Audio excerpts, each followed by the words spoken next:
Hello friends, എല്ലാവർക്കും നമസ്കാരം. നമ്മുടെ ഇഷ്ടപരമ്പരയുടെ ഇന്നത്തെ പുതുപുത്തൻ വിശേഷങ്ങളിലേക്ക് ഏവർക്കും സ്വാഗതം. എല്ലാവർക്കും ഇന്ന് നല്ലൊരു ദിവസമാകട്ടെ എന്ന് ആശംസിച്ചുകൊണ്ട് തന്നെ നമുക്ക് വിശേഷങ്ങളിലേക്ക് കടക്കാം കേട്ടോ. അങ്ങനെ നമ്മുടെ അനുശ്രീ അലോകിന്റെ കഴുത്തിൽ കത്തി വെച്ചുകൊണ്ട് അവനെ പേടിപ്പിക്കുകയാണ്. ദേ, മര്യാദയ്ക്ക് നിന്ന നിന്റെ കഴുത്തിൽ ഈ കത്തി ഇറങ്ങില്ല, അല്ലെങ്കിൽ എനിക്കിനി മുന്നും പിന്നും നോക്കാനില്ല. നിന്റെ കൊല്ലാനുള്ള ദേഷ്യം എനിക്കുണ്ട്, അത് ചിലപ്പോൾ ഞാൻ പ്രവർത്തിക്കും എന്ന് പറയാം. ദേ അനു, കത്തി വെച്ചിട്ടാ നിന്റെ കളി. ദേ, പയ്യെ ഒന്ന് ഞെങ്ങിയ പോലും എൻ്റെ കഴുത്തിൽ ചോര പൊടിയും. അടങ്ങി നിൽക്കടി എന്ന് പറയാം. അടങ്ങി നിൽക്കേണ്ടത് ഞാനല്ല, നീയാ. മര്യാദയ്ക്ക് അടങ്ങി ഒതുങ്ങി ഈ റൂമിൻ്റെ ഏതെങ്കിലും മൂല നിന്നാ നിനക്ക് കൊള്ളാം, അല്ലെങ്കിൽ എൻ്റെ യഥാർത്ഥ സ്വഭാവം എന്താണെന്ന് നീ അറിയും എന്ന് പറയാൻ കേട്ടോ. ഞാൻ അടങ്ങി നിന്നോളാം, ഒരു പ്രശ്നത്തിനും വരില്ല. നീ ഇന്നൊരാള് ഈ വീട്ടിലുണ്ടെന്ന് പോലും ഞാൻ ചിന്തിക്കില്ല, പോരെ എന്ന് ചോദിക്കാം. അങ്ങനെ നിന്നാൽ നിനക്ക് കൊള്ളാം എന്ന് പറഞ്ഞ് കത്തി എടുക്കാണ് കേട്ടോ. എന്നിട്ട് അനുശ്രീ ആ കട്ടിൽ കയറി അങ്ങോട്ട് ഇരിക്കുകയാണ്. എന്താ ഇവിടെ എങ്ങാനും കിടക്കാൻ അലോകൻ എന്തെങ്കിലും ചിന്തയുണ്ടോ എന്ന് ചോദിക്കുക. ഏയ്, എനിക്ക് അങ്ങനെ ദുശ്ചിന്തകളൊന്നുമില്ല. എന്നെ വല്ലാതെ തെറ്റിദ്ധരിച്ചിരിക്കാനോ, ഞാൻ ഒരു പ്രശ്നത്തിനും വരത്തില്ല എന്ന് പേടിച്ച് വരച്ച് അലോക് പറയാം. ഒരു പ്രശ്നത്തിനും വരാതിരുന്ന നിനക്ക് കൊള്ളാം എന്ന് പറഞ്ഞ് അലോകിനെ രൂക്ഷമായിട്ട് നോക്കിക്കൊണ്ട് അനുശ്രീ അവിടെ ഇരിക്കുകയാണ് കേട്ടോ. ഇവളിത് എന്ത് ഭാവിച്ച? എനിക്കറിയാവുന്ന അനു ഇത്ര പെട്ടെന്ന് മാറിപ്പോയോ എന്നൊക്കെ അലോക് മനസ്സിൽ പറയാൻ കേട്ടോ.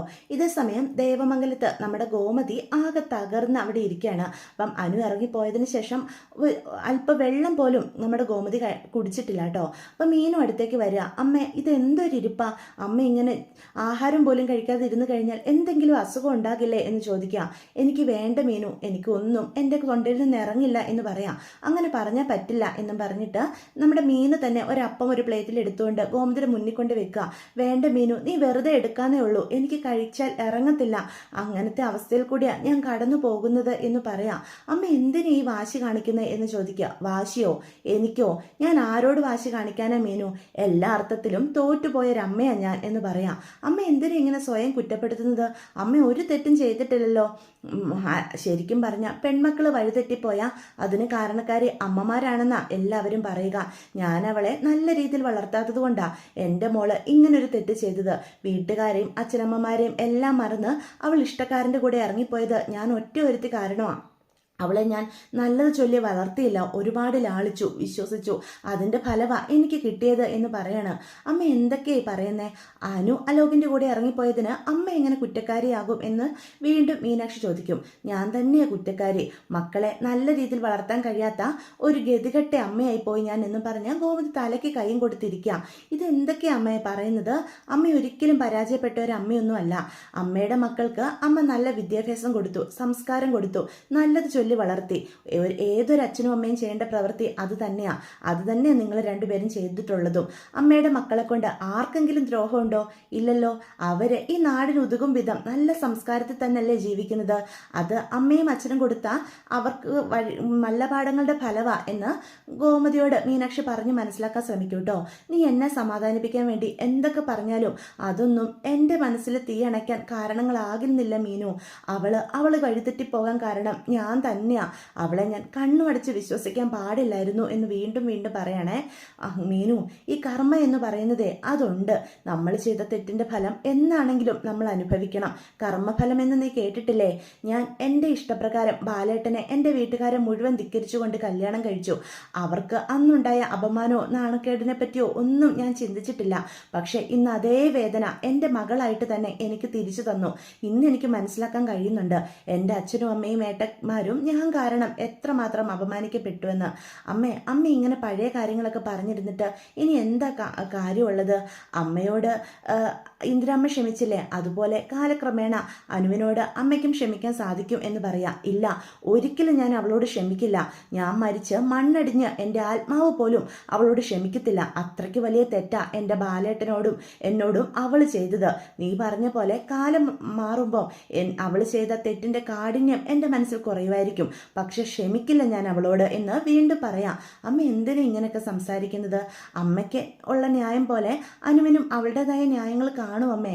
അവക്കും അലോകിൻ്റെ കൂടെ ജീവിക്കണമെന്ന് തോന്നി അവൾ ഇറങ്ങിപ്പോയി. നമ്മൾ അതിനവളെ ഒരുപാട് കുറ്റപ്പെടുത്തിയിട്ട് കാര്യമുണ്ടോ? നീ എന്തൊക്കെ പറഞ്ഞാലും എൻ്റെ മനസ്സിലെ തീ അണയത്തില്ല. അവളോട് ഞാൻ ക്ഷമിക്കത്തുമില്ല. മീനു, എനിക്ക് അല്പസമയം ഒറ്റയ്ക്കിരിക്കണം. നീ ഒന്ന് കുറച്ച് സമയത്തേക്ക് എഴുന്നേറ്റ് പോകാമോ എന്ന് ചോദിക്കുകയാണെ. വീണ്ടും കൂടുതൽ പറഞ്ഞ് ഗോമതിയെ വാശി കയറ്റണ്ടെന്ന് കരുതിയിട്ട് അപ്പം തന്നെ മീനു അവിടെ നിന്ന് എഴുന്നേറ്റ് പോവാണ് കേട്ടോ. ഇതേ സമയം നമ്മുടെ ആര്യൻ അവൻ്റെ റൂമിലും ആകെ സങ്കടപ്പെട്ടിരിക്കുകയാണ്. ആര്യൻ്റെ ആ മട്ടും ഭാവമൊക്കെ കാണുമ്പം നമ്മുടെ മിത്രയ്ക്ക് ഒരുപാട് സങ്കടം വരിക. കുറച്ച് വെള്ളം ഒരു ഗ്ലാസ്സിൽ എടുത്തുകൊണ്ട് വന്ന് ആര്യൻ്റെ കയ്യിലേക്ക് കൊടുക്കുക. ആര്യ, നീ ഇത് കുടിച്ചേ എന്ന് പറയാം. നീ ഇങ്ങനെ സങ്കടപ്പെട്ടിരുന്നിട്ട് എന്തെങ്കിലും കാര്യമുണ്ടോ? അവള് അങ്ങനൊരു തീരുമാനം എടുത്തു. അലോകിൻ്റെ കൂടെ ജീവിക്കാൻ തീരുമാനിക്കുകയും ചെയ്തു. ഇനിയിപ്പം അവളുടെ ജീവിതം അവൾ നോക്കും എന്ന് തന്നെയല്ലേ അതിനർത്ഥം എന്ന് പറയാണേ. എനിക്കൊന്നും സഹിക്കാൻ കഴിയുന്നില്ല മിത്രേ. എനിക്ക് സങ്കടം എൻ്റെ അച്ഛനെക്കുറിച്ച് ഓർത്തിട്ടാ. അച്ഛൻ്റെ ഇന്നത്തെ അവസ്ഥ കണ്ടില്ലേ? അച്ഛൻ ഇതിനു മുന്നും കുടിച്ചിട്ടുണ്ട്. പക്ഷെ അതൊക്കെ സന്തോഷം വരുമ്പോഴാ. കടയിൽ ഒരുപാട് ബിസിനസ് നടന്നാലോ അല്ലെങ്കിൽ വേറെ എന്തെങ്കിലും സന്തോഷത്തിനുള്ള കാരണങ്ങൾ ഉണ്ടായാൽ മാത്രമാ അച്ഛൻ കുടിച്ച് ഞാൻ കണ്ടിട്ടുള്ളൂ. കാലക്രമേണ അച്ഛൻ ആ കുടിയും നിർത്തിയതാ. ഇന്ന് ആ പാവം കുടിച്ച് ഈ അവസ്ഥ കയറി വന്നത് എന്തുകൊണ്ടാണെന്ന് അറിയാവോ? വേദന കൊണ്ടാ. മനസ്സിലുണ്ടായ വേദന മറക്കാൻ വേണ്ടിയാ കുടിച്ചത് എന്ന് പറയാം. അച്ഛനെ സ്വയം ഇങ്ങനെ നഷ്ടപ്പെട്ട് കാണുന്നത് ആദ്യമായിട്ടാ. ഇങ്ങനെ മുന്നോട്ട് പോയാൽ എൻ്റെ അച്ഛൻ എന്തെങ്കിലും എന്നും പറഞ്ഞ് പറയാൻ തുടങ്ങുമ്പം മിത്ര വായി പൊത്തൂട്ടോ. നീ എന്തൊക്കെയായി പറയുന്നത്? നമ്മളെല്ലാവരും ഇല്ലേ അങ്കിളിനെ ഈ അവസ്ഥയിൽ നിന്ന് പുറത്തു കടക്കാൻ നമ്മൾ സഹായിക്കണം. എല്ലാം മറന്ന് പഴയപടി നമുക്ക് ജീവിച്ചല്ലേ പറ്റൂ എന്ന് ചോദിക്കുക. അല്ലോ, ഞാനൊരു കാര്യം ചോദിക്കട്ടെ ആര്യ എന്ന് മിത്ര അപ്പോൾ ചോദിക്കുക. എന്താ മിത്രേ? നമ്മുടെ അനു അങ്ങനൊരു തെറ്റ് ചെയ്യുമെന്ന് നീ കരുതുന്നുണ്ടോ? ഞാൻ ഒരിക്കലും കരുതുന്നില്ല. എന്നെയും എൻ്റെ ഏട്ടനെയുമാരെയും അച്ഛനെയും അമ്മയും ഒക്കെ മറന്ന് ഇങ്ങനൊരു തെറ്റ് ചെയ്യാൻ ഒരിക്കലും അവൾക്ക് സാധിക്കില്ലെന്ന് തന്നെയാണ് എൻ്റെ മനസ്സ് പറയുന്നത്. അതിനുള്ള ധൈര്യമൊന്നും ഞങ്ങളുടെ അനിയത്തിക്കില്ല എന്ന് പറയാം. അത് തന്നെയാണ് ഞാനും ചിന്തിക്കുന്നത്. ഇതിൻ്റെ പിന്നിൽ എന്തൊക്കെയോ നടന്നിട്ടുണ്ട് ആര്യ എന്ന് പറയാണേ. അവള് ജീവനുമായിട്ടുള്ള കല്യാണത്തിന് സമ്മതിച്ചത് 100% സന്തോഷത്തോടെയും സമാധാനത്തോടെയും കൂടി തന്നെയാ. അതെനിക്ക് ഉറപ്പാ. അതിനുശേഷം എന്തൊക്കെയോ നടന്നിട്ടുണ്ട്. അതെന്താണെന്ന് നമ്മൾ കണ്ടെത്തണം എന്ന് പറയാം. എങ്ങനെ കണ്ടെത്തും? അവള് കൃഷ്ണമംഗലത്തല്ലേ എന്ന് അപ്പം ആരും ചോദിക്കുക. അതിനൊക്കെ വഴിയുണ്ട്, ഞാൻ അന്ന് ശ്രമിച്ചു നോക്കട്ടെ എന്ന് പറയാം. അപ്പം ആരും പറയും, എന്ത് ചെയ്തിട്ടാണെങ്കിലും അവള് എന്തെങ്കിലും ട്രാപ്പിൽ പെട്ടുപോയതാണെങ്കിൽ അത് തെളിയിക്കണം. എൻ്റെ അച്ഛൻ്റെയും അമ്മയുടെയും ദുഃഖം കാണാൻ എനിക്ക് സാധിക്കില്ല. എൻ്റെ അച്ഛൻ ഈ ലോകത്ത് ഏറ്റവും സ്നേഹിച്ചത് അവളെയാ. ഞങ്ങളെക്കാളൊക്കെ ഒരുപാട് സ്നേഹിച്ചതാ അവളെ. അച്ഛൻ എന്നും നടക്കാൻ പോയിട്ട് വരുമ്പം പലഹാരപ്പൊതിയുമായിട്ടാ വരിക. ഞങ്ങൾക്കുള്ളത് കൂടാതെ അവൾക്ക് സ്പെഷ്യലായിട്ട് എന്തെങ്കിലും മേടിച്ചോണ്ട് വരും. മാത്രമോ, ചെറുപ്പം മുതൽ അച്ഛൻ വൈകുന്നേരം വന്നു കഴിഞ്ഞാൽ കടയിലെ കണക്കുകളെല്ലാം അവളെ കൊണ്ടാണ് എഴുതിക്കാറ്. അതിന് ചെറിയ പോക്കറ്റ് മണി അവൾക്ക് കൊടുക്കുകയും ചെയ്യും. ഞങ്ങളോട് അച്ഛൻ പെരുമാറുന്നത് പോലെയല്ല അനുമോളോട് പെരുമാറാറ്. അത്രയ്ക്ക് ഇഷ്ടമായിരുന്നു അവളെ. ഒരു സങ്കടം അറിയിക്കാതെയാണ് ഞങ്ങളെല്ലാവരും അവളെ വളർത്തിയത്. എന്നിട്ട് ആ അച്ഛനെയും അമ്മയും വേദനിപ്പിക്കാൻ അവൾക്ക് എങ്ങനെ സാധിച്ചു? അവളുടെ ഭാഗത്ത് എന്തെങ്കിലും നിരപരാധിത്വം ഉണ്ടെങ്കിൽ അത് തെളിയിക്കണം. ഈ കുടുംബത്തിൻ്റെ സമാധാനം തിരിച്ചു കൊണ്ടുവരണം എന്ന് ആരും പറയാ. നീ ഒന്ന് സമാധാനപ്പെടാര്യ. ഞാനൊന്ന് നോക്കട്ടെ. അവളുടെ ഭാഗത്ത് എന്തെങ്കിലും നിരപരാധിത്വം ഉണ്ടെങ്കിൽ അത് പുറത്തു കൊണ്ടുവരുന്ന കാര്യം ഞാൻ ഏറ്റു എന്ന് മിത്ര പറയാണ് കേട്ടോ. ഇതേ സമയം നമ്മുടെ ആനന്ദും ദേവിയും അവരുടെ റൂമിലും അങ്ങനെ സങ്കടപ്പെട്ടിരിക്കുകയാണ്. അപ്പം കുറേ സമയമായിട്ടും ആനന്ദ് ഒന്നും മിണ്ടാതിരിക്കുന്ന കാണുമ്പം ദേവി ആനന്ദിൻ്റെ അടുത്തേക്ക് ചെല്ലുക. എനിക്ക് ഇന്നത്തെ ബാലച്ചൻ്റെ അവസ്ഥ കണ്ടിട്ട് സഹിക്കാൻ പറ്റിയില്ല ആനന്ദേട്ടാ. ഇത്രയും തകർന്ന അവസ്ഥയിൽ ബാലച്ചനെ ഞാൻ ഒരിക്കലും കണ്ടിട്ടില്ല. ആ പാവ മനുഷ്യൻ തകർന്ന് തരിപ്പണമായി പോയി എന്ന് പറയും. ആനന്ദ് ഒന്നും മിണ്ടുന്നില്ലെന്ന് കാണുമ്പം ദേവി പതിയെ ഷോൾഡർ കൈ വെക്കുകയാണ് കേട്ടോ. അത് കാണുമ്പോഴത്തേക്കും നമ്മുടെ ആനന്ദിന് ദേഷ്യം വരിക. നീ പറഞ്ഞു എങ്ങോട്ടാ പോകുന്നത്? കൈ എടുക്കടി എന്ന് പറയാം. അപ്പം ദേവി പേടിച്ച് കൈ പിൻവലിക്കുകയാണ് കേട്ടോ. ആനന്ദേട്ടാ എന്ന് പറഞ്ഞ് എഴുന്നേക്കുക. ഈ ചതിയും കള്ളത്തരങ്ങളൊക്കെ ഇവിടെ തുടങ്ങി വെച്ചത് ആരാടി എന്ന് ദേവിയോട് ചോദിക്കുക. ഈ കുടുംബത്തിലുള്ള ആരും ഇന്നേ വരെ ആരും വഞ്ചിച്ചിട്ടില്ല, ആരും ചതിച്ചിട്ടുമില്ല. ഒരു കള്ളത്തരങ്ങളും പറഞ്ഞ് ആരുടെ കയ്യിൽ നിന്നും ഒന്നും നേടിയെടുത്തിട്ടുമില്ല. പക്ഷെ നീ എന്ന് ഈ കുടുംബത്തിൽ കാലുകുത്തിയോ അന്ന് മുതലാ ഇവിടെ പ്രശ്നങ്ങളും ആരംഭിച്ചത്. ചതിയും വഞ്ചനയും കള്ളത്തരങ്ങളും മുഴുവനുമായിട്ടല്ലേ നീ ഇങ്ങോട്ട് കെട്ടിയെടുത്തത്. എന്നിട്ട് അവള് എൻ്റെ കുടുംബത്തിലുണ്ടായ അവസ്ഥയോർത്ത് സങ്കടപ്പെടുന്നു പോലും.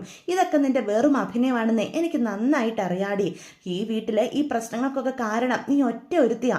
അനുമോളുടെ കല്യാണം കഴിഞ്ഞ എല്ലാ കാര്യങ്ങളും എല്ലാവരെയും അറിയിച്ച് എത്രയും വേഗം നിന്നെ കൊണ്ടാക്കണമെന്നാണ് ഞാൻ കരുതിയത്. ഇനിയിപ്പം അവളുടെ കല്യാണം ഇങ്ങനെയൊക്കെ ആയി തീർന്നു. ഇനി ആരെ കാണിക്കാനാ നീ ഇവിടെ നിൽക്കുന്നത്? നാളെ തന്നെ നീ എല്ലാ സത്യാവസ്ഥകളും എൻ്റെ അച്ഛനെ അമ്മയെ അറിയിക്കണം. നീ എങ്ങനെ ഈ കുടുംബത്തിൽ കയറി പറ്റിയെന്നും ഇതിൻ്റെ പിന്നിൽ എത്രയൊക്കെ കള്ളത്തരങ്ങൾ നീ പറഞ്ഞെന്നും എല്ലാം നീ എൻ്റെ അച്ഛനെ അമ്മയെ അറിയിക്കണം. ഇപ്പോൾ അവർ എന്തായാലും ആകെ തകർന്നു നിൽക്കുക. ഇതിലും വലിയ തകർച്ചയൊന്നും അവർക്കിനി ഉണ്ടാകാൻ പോകുന്നില്ല. അവരുടെ മകളുടെ ജീവിതം തന്നെ നശിച്ചു. ഇനി മകൻ്റെ ജീവിതം ഇങ്ങനെ ആയെന്ന് അറിഞ്ഞു കഴിഞ്ഞാലും അവരെ അത് കൂടുതൽ ബാധിക്കാനൊന്നും പോകുന്നില്ല. അതുകൊണ്ട് എല്ലാ സത്യങ്ങളും നീ പറഞ്ഞേക്കണം. നിന്റെ ഫ്രോഡ് അച്ഛനും നീയും കൂടി കാട്ടിക്കൂട്ടിയ ചതിയുടെ കഥ അവരോട് അറിയട്ടേടി. എന്നിട്ട് നാളെ തന്നെ ഈ വീട്ടിൽ നിന്ന് നിന്റെ ബാഗും പാക്കിയത് നീ പൊക്കോണം. എനിക്ക് നിന്നെ കാണുക പോലും വേണ്ട എന്ന് പറയാണ് കേട്ടോ. ആനന്ദേട്ട എന്തൊക്കെയാ ഈ പറയുന്നേ എന്ന് അപ്പം ദേവി ചോദിക്കാം. ഞാൻ പറയുന്നത് മലയാളം നിനക്ക് മനസ്സിലായില്ലേ എന്ന് അപ്പം ആനന്ദ് ചോദിക്കാം. മര്യാദയ്ക്ക് ഇറങ്ങിക്കോണമെന്നാണ് ഞാൻ പറഞ്ഞത്. എനിക്ക് നിന്നെ ഇനി കാണണ്ട. ഇനി ഓരോ നിമിഷവും നീ ഈ വീട്ടിൽ നിൽക്കുന്നത് എനിക്ക് പേടിയാ. ഈ കുടുംബത്തിൽ ഇനിയും ഓരോരോ ദുരിതങ്ങൾ ഉണ്ടാവുമോ എന്നുള്ള പേടി എന്ന് ആനന്ദ് പറയാം. അത് കേൾക്കുമ്പം ദേവി ആണെ ആകെ തകർന്നു പോവാ. ആനന്ദേട്ടനെയും ദേവമംഗലവും ഉപേക്ഷിച്ചൊരു ജീവിതം ദേവിക്ക് സ്വപ്നം പോലും കാണാൻ സാധിക്കില്ല കേട്ടോ. ആകെ തകർന്ന് ദേവി തലയ്ക്ക് കൈയും കൊടുത്ത് അവിടെ ഇരിക്കുകയാണേ. ഇത് സമയം നമ്മുടെ ധർമ്മനാണ് സുകന്യയും ചോദ്യം ചെയ്യാം. ഇവിടെ നടന്ന കാര്യങ്ങളിലൊക്കെ നിന്റെ കൈ ഉണ്ടോന്ന് എനിക്ക് അറിഞ്ഞേ പറ്റൂ സുകന്യ എന്ന് ധർമ്മം പറയാം. എൻ്റെ ധർമ്മേട്ട എന്നെ ഒന്ന് വിശ്വസിക്കുക. ഞാൻ ഒരു തെറ്റും ചെയ്തിട്ടില്ല. ആ ലോഗ് ഫോൺ ചെയ്തത് എൻ്റെ ഫോണിലേക്കാണ്. അത് സത്യമാണ്. പക്ഷേ അവക്ക് ഇങ്ങനൊരു പ്ലാൻ ഉണ്ടാകുമെന്ന് ഞാൻ കരുതിയില്ല. ചിലപ്പം അവർ രണ്ടുപേരും കൂടി നേരത്തെ പ്ലാൻ ചെയ്ത് വെച്ചിരുന്നതാകും. അവൻ വിളിക്കുമ്പം അവൾ ഇറങ്ങി ചെല്ലണമെന്ന് പറഞ്ഞിട്ടുണ്ടായിരിക്കും. അതുകൊണ്ടാകും അവൾ ഇറങ്ങിപ്പോയത്. അല്ലാതെ എനിക്ക് ഒരു കാര്യം അറിയില്ല. എൻ്റെ ഫോണിലേക്ക് വിളിച്ചു. വേറെ നിവൃത്തിയില്ലാത്തത് കൊണ്ട് അവളുടെ കയ്യിൽ ആ ഫോൺ ഞാൻ കൊണ്ടു കൊടുത്തു. അങ്ങനെ ഒരു തെറ്റ് ഞാൻ ചെയ്തിട്ടുള്ളൂ. എന്നെ ഒന്ന് വിശ്വസിക്കുക. ഈ കുടുംബത്തിന് ദോഷം വരുന്ന എന്തെങ്കിലും ഇവിടെ നിന്നുകൊണ്ട് ഞാൻ പ്രവർത്തിക്കുമെന്ന് ധർമ്മേട്ടൻ ചിന്തിക്കുന്നുണ്ടോ എന്ന് ചോദിക്കുക. നീ ഒന്നും പറയണ്ട. അങ്ങനെ ഫോൺ വന്നപ്പം നീ എന്തുകൊണ്ട് എൻ്റെ കയ്യിൽ കൊണ്ട് തന്നില്ല എന്ന് അപ്പം ധർമ്മൻ ചോദിക്കുക. അത് പിന്നെ ആ സാഹചര്യത്തിൽ ഇവിടെ ജീവൻ്റെ വീട്ടുകാരും എല്ലാവരും ഉണ്ട്. പിന്നെ ഞാൻ എന്തെങ്കിലും ഒന്ന് പറഞ്ഞ് ഒരു പ്രശ്നമായി കഴിഞ്ഞാൽ ഒരു പെൺകുട്ടിയുടെ ജീവിതമല്ലേ, അത് മുഴുവൻ താറുമാറാകില്ലേ. അതുകൊണ്ടാണ് ഞാനിത് രഹസ്യമായിട്ട് അവളോട് പോയി പറഞ്ഞത്. ഇവർ തമ്മിൽ ഇങ്ങനൊരു കാര്യം ചിന്തിച്ച് പറഞ്ഞു ഉറപ്പിച്ചിട്ടുണ്ടെന്ന് ഞാൻ അറിഞ്ഞോ. ഞാനതിൽ പെട്ടുപോയതാ. എന്നെ ഒന്ന് വിശ്വസിക്കുക ധർമ്മേട്ട എന്ന് പറഞ്ഞ് സുകന്യ അഭിനയിച്ച് തകർക്കാണ് കേട്ടോ. സുകന്യയുടെ അഭിനയത്തിൽ നമ്മുടെ ധർമ്മം വീഴുന്നുണ്ട്. പിന്നെ കൂടുതലൊന്നും ചോദിക്കുന്നില്ല. ഇതേ സമയം പിറ്റേ ദിവസം രാവിലെ നമ്മുടെ ഗോമതി ഒന്നും ചെയ്യാതെ ഇങ്ങനെ സങ്കടപ്പെട്ടിരിക്കുന്ന കാണുമ്പം മീനു അടുത്തേക്ക് ചെല്ലുക. അമ്മ ഇത് എന്തൊരു തിരിപ്പാ. അമ്മ ഇങ്ങനെ തുടങ്ങിയാൽ എങ്ങനെയാണ് ശരിയാവുക? അമ്മയ്ക്ക് എന്തെങ്കിലും ഒന്ന് കഴിച്ചൂടെ? ഞാൻ എടുത്തോണ്ട് വരട്ടെ എന്ന് ചോദിക്കാം. എനിക്കൊന്നും വേണ്ട മീനു. നീ എന്നെ എന്തൊക്കെ പറഞ്ഞ് സമാധാനിപ്പിക്കാൻ നോക്കിയാലും എനിക്ക് ഒരു സമാധാനവും കിട്ടില്ല എന്ന് പറയണേ. അപ്പം ആനന്ദും ദേവിയും കൂടി ഇറങ്ങി വരിക. ദേ അമ്മയും മീനും അവിടെ ഇരിപ്പുണ്ട്. ഇപ്പം തന്നെ നീ പോയി കാര്യങ്ങൾ അവരോട് പറ എന്ന് പറഞ്ഞ് ദേവിയെ ഉന്തിത്തള്ളി വിടുക. അമ്മേ എനിക്കൊരു കാര്യം പറയാനുണ്ട് എന്ന് ദേവി ഒരു വിധത്തിൽ പറഞ്ഞൊപ്പിക്കാം. നിനക്കിനി എന്താ പറയാനുള്ളത്? ഇവൾ ഇത്രയും സമയം എന്നെ ആശ്വസിപ്പിക്കലായിരുന്നു. ഇനി നിന്റെ വക ആണോ? ആയിക്കോട്ടെ ദേവി, നീയും എന്താണെന്ന് വെച്ചാൽ പറഞ്ഞിട്ട് പോ. നിങ്ങൾ ആരൊക്കെ എന്തൊക്കെ പറഞ്ഞാലും എൻ്റെ മനസ്സിന് ഒരാശ്വാസവും കിട്ടാൻ പോകുന്നില്ല. എന്നെ വെറുതെ ഇങ്ങനെ ശല്യം ചെയ്യാന്നേ ഉള്ളൂ എന്ന് പറയാം. അപ്പോഴത്തേക്കും ദേവി പറയും, അതല്ലമ്മേ. ഏതല്ലെന്ന്? നിങ്ങൾക്ക് നിങ്ങളുടെ പുന്നാര അനിയത്തെ പറ്റി ഒരുപാട് ചിന്ത കാണും. അവളുടെ ഭാഗത്തെ ന്യായം മാത്രമേ നിങ്ങൾ എല്ലാവരും കാണുന്നുള്ളൂ. എന്നെയും എൻ്റെ ബാലേട്ടനെയും പറ്റി നിങ്ങൾ ആരും ചിന്തിക്കുന്നില്ല. ഞങ്ങളുടെ സങ്കടവും നിങ്ങൾക്ക് മനസ്സിലാക്കാൻ സാധിക്കില്ല. അത് മനസ്സിലാക്കണമെങ്കിലേ എൻ്റെയും ബാലേട്ടൻ്റെ അവസ്ഥ നിങ്ങൾക്കും ഉണ്ടാകണം എന്ന് ഗോമതി പറയാണ്. ഗോമതി എന്തൊക്കെയാ പറയുന്നത് പോലും ഒരു വെളിവില്ലാത്ത രീതിയിലാണ് കേട്ടോ സംസാരിക്കുന്നത്.